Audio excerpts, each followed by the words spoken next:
जय श्री गणेश दोस्तों। हमारी आज की कहानी का नाम है हक। कहानी अच्छी लगे तो प्लीज चैनल को सब्सक्राइब कर लीजिएगा। अब शुरू करते हैं कहानी। बहू, आज दोपहर के खाने में राजमा चावल, भरवा बैगन और खीरे का रायता बना लेना। और मीठे में खीर हो जाएगी। दूध तुम्हारे ससुर जी से मैंने मंगा लिया था, वो फ्रिज में रखा है, उसमें उबाल लगा लो। और खीर के लिए चावल भी भिगो दो। क्यों मम्मी जी, आज कोई आ रहा है क्या? बहू कोयल ने पूछा। हाँ, तुम्हारी बड़ी ननद सिमी और दमाजी आ रहे हैं। आज प्रिया की शादी का सारा कपड़ा और जेवर खरीद दूंगी, शादी में देने के लिए। सिमी को भी उसकी पसंद की साड़ी और बच्चों के कपड़े आज ही दिलवा दूंगी। पूरा दिन ही शादी की खरीदारी में लग जाएगा। खाना खाते ही हम लोग बाजार जाएंगे, इसलिए जल्दी जल्दी खाने की तैयारी कर लो।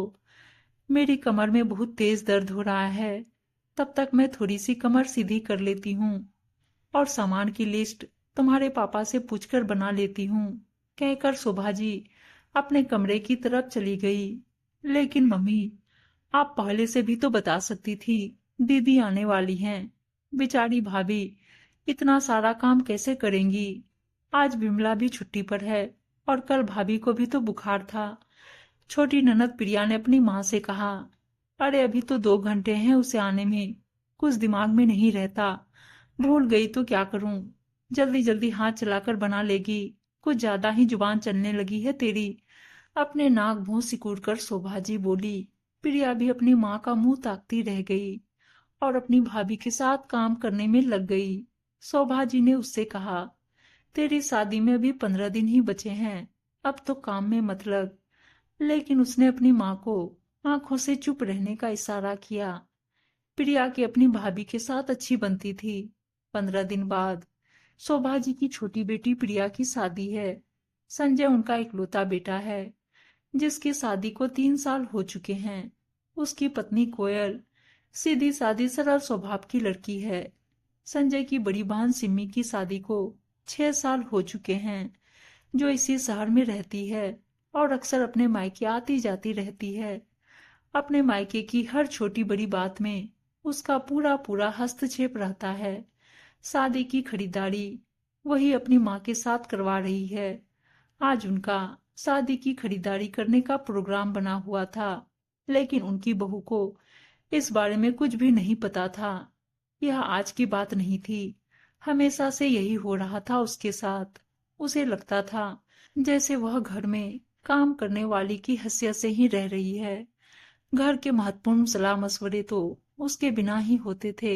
वह इस बारे में अपने पति से कहती थी तो उसका केवल यही जवाब होता था कि कौन तुम्हें मना करता है हमारे बीच में बैठने को, तुम खुद आ जाया करो, तुम भी तो परिवार की सदस्य हो। लेकिन वह जानती थी उसके ससुराल में उसकी कितनी अहमियत है। लेकिन आज उसे मन ही मन कुढ़न हो रही थी। उसे भी कल से बुखार था। आखिर वह भी एक इंसान है, उसका शरीर भी लोहे का नहीं बना है। उसे सिर्फ काम के लिए पूछा जाता है। घर के महत्वपूर्ण निर्णय तो घर के सब सदस्य मिलकर ले लेते हैं। वह क्या नौकरानी है, वह भी तो घर की सदस्य है। और तो और उसके पति पर भी इस बात का कोई फर्क नहीं पड़ता है। खाना खाने के बाद जब सब लोग बाजार जाने लगे तो प्रिया ने भाभी को भी साथ ले जाने के लिए कहा कि वह भी अपनी पसंद की साड़ी और ड्रेसेस ले लेंगे। इस पर माँ ने यह कह दिया कि हम खुद ले लेंगे, उसकी पसंद अच्छी नहीं है और फिर शाम के खाने की तैयारी भी तो करनी है। इतना कहकर वे चली गई। कोयल का शरीर बुखार से तप रहा था। वो तो आज जल्दी ऑफिस से संजय आ गया, जो उसने उसके माथे पर ठंडे पानी की पट्टी रखनी शुरू कर दी।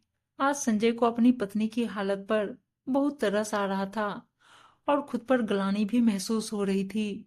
उसने सारा खाना बाहर से ऑर्डर करके डाइनिंग टेबल पर लगा दिया था। शोभा जी को जब जाकर पता चला कि बहू की तबीयत खराब है, तब भी काम से बचने का बहाना बताकर उसे ताना देने लगी। प्रिया ने जब अपनी माँ को ऐसा कहने पर गुस्सा किया तो कह दिया, मैं तो मजाक कर रही थी। लेकिन कोयल ने मन ही मन सोच लिया था कि अब वह ससुराल में एक बहू का हक लेकर ही रहेगी।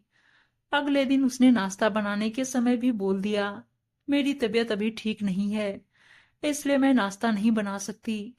जब 2 दिन तक उसने कोई काम नहीं किया तो शोभा जी बोली, यह क्या तमाशा लगा रखा है तुमने? अब तुम्हारी तबीयत ठीक है तो फिर घर का काम क्यों नहीं कर रही हो?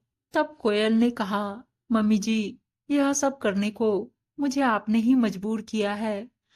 आप तो मुझे बेटी बनाकर लाई थी और बहू का हक भी ना दिलवा सकी। मेरे माँ बाप के दिए संस्कारों का ही असर था जो मैंने आज तक आपसे कुछ नहीं कहा।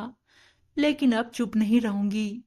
बहू कोई काम करने वाली नौकरानी नहीं है। उसके भी अधिकार होते हैं जो आपने मुझे कभी नहीं दिए। कल के दिन आपकी बेटियों के साथ भी ऐसा ही व्यवहार उनकी सास करे तो आपको कैसा लगेगा? मैंने तो इस घर को सदा अपना घर ही माना था, लेकिन आपने मुझे अब तक इस घर का सदस्य ही नहीं माना। यहाँ तक कि अपने ही कपड़े मैं अपनी पसंद के नहीं खरीद सकती। भाभी बिल्कुल सही कह रही है माँ। मैंने भी हमेशा आपको यही समझाया था। इस घर पर भाभी का भी उतना ही अधिकार है जितना आपका। आखिर वह बेचारी कब तक ना बोलती। अपनी इज्जत अपने हाथ होती है। जैसा व्यवहार हम दूसरे के साथ करते हैं वैसा ही बदले में हमें भी मिलता है। आज संजय भी अपनी पत्नी के साथ ही खड़ा था। अब तो शोभा जी को समझ में आ गया था, अगर वह बहू को उसका हक नहीं देगी तो उनका बेटा भी उनके विरुद्ध खड़ा हो जाएगा, जो वो हरगिज नहीं चाहती थी। उन्हें अपनी गलती मानने में ही अपनी भलाई लगी।